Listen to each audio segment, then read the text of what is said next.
മികച്ച പോളിംഗ് ആണ് ഇന്ന് ചേലക്കരയിൽ രേഖപ്പെടുത്തിയത്. ഇതുവരെ 72.54% പോളിംഗ് രേഖപ്പെടുത്തി. ഇന്ന് രാവിലെ മുതൽ ഉച്ചവരെ വോട്ടേഴ്സിന്റെ വലിയ ക്യൂ ആയിരുന്നു ബൂത്തുകൾക്ക് മുന്നിൽ.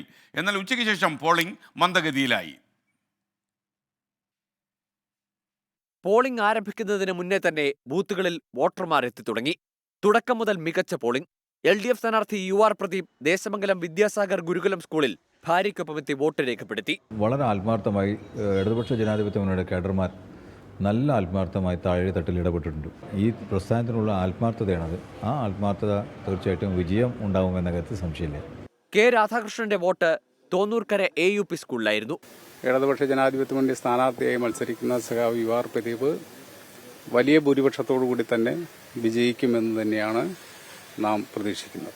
തീർച്ചയായിട്ടും ഇടതുപക്ഷ മുന്നണി ഗവൺമെന്റിന്റെ പ്രവർത്തനങ്ങൾ നല്ലപോലെ ചർച്ച ചെയ്യപ്പെട്ടു. BJP സ്ഥാനാർത്ഥി K ബാലകൃഷ്ണൻ പാമ്പാടി സർക്കാർ ഹയർ സെക്കൻഡറി സ്കൂളിൽ വോട്ട് രേഖപ്പെടുത്തി.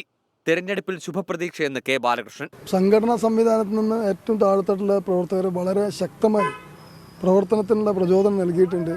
അതിൻ്റെ അടിസ്ഥാനത്തിൽ മുഴുവൻ ആളുകളെയും നേരിൽ വോട്ട് ചെയ്യിപ്പിക്കാൻ എത്തിയിട്ടുണ്ട്. അത് ആ പ്രവർത്തകർക്ക് അതിൻ്റെ ആത്മവിശ്വാസം അവർക്കത് അനുഭവപ്പെട്ടതാണ്. അതിൻ്റെ അടിസ്ഥാനത്തിൽ നമുക്ക് പൂർണ്ണ വിശ്വാസമുണ്ട്.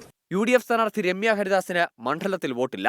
ചേലക്കരയിൽ ഒരു മാറ്റം ഉണ്ടാകണം, ചേലക്കര മാറണം എന്ന് ആഗ്രഹിക്കുന്ന ഒത്തിരി പേര് വന്നിട്ട് വോട്ടുകൾ രേഖപ്പെടുത്തിയിട്ടുണ്ട്. അതിൻ്റെയൊക്കെ സഹായങ്ങൾ ഉണ്ടായിട്ടുണ്ട്. അത് തന്നെയാണ് ഈ അവസരത്തിലും പറയാനുള്ളത്. ചേലക്കരയിൽ വികസനം വേണമെന്നായിരുന്നു വോട്ട് രേഖപ്പെടുത്തിയ ശേഷം സംവിധായകൻ ലാൽ ജോസിന്റെ പ്രതികരണം. ഉപതെരഞ്ഞെടുപ്പ് ഒഴിവാക്കാമായിരുന്നുവെന്നും ലാൽ ജോസ്. ഉപതെരഞ്ഞെടുപ്പുകൾ ഇപ്പോൾ ഒരാൾ മരിച്ചുപോയാൽ ഉപതെരഞ്ഞെടുപ്പ് വേണം. അല്ലാത്ത ഉപതെരഞ്ഞെടുപ്പുകൾ ഒഴിവാക്കാൻ എല്ലാ രാഷ്ട്രീയ കക്ഷികളും ശ്രമിക്കേണ്ടതാണെന്നാണ് എൻ്റെ അഭിപ്രായം. അത് അനാവശ്യ അല്ലെങ്കിൽ അധിക ചെലവാണെന്നാണ് എനിക്ക് തോന്നുന്നത്. 3.5 ആഴ്ചയോളം നീണ്ട പ്രചാരണത്തിനൊടുവിലാണ് ചേലക്കരയിൽ ഉയർന്ന പോളിംഗ് രേഖപ്പെടുത്തിയത്. Team 24 ചേലക്കര.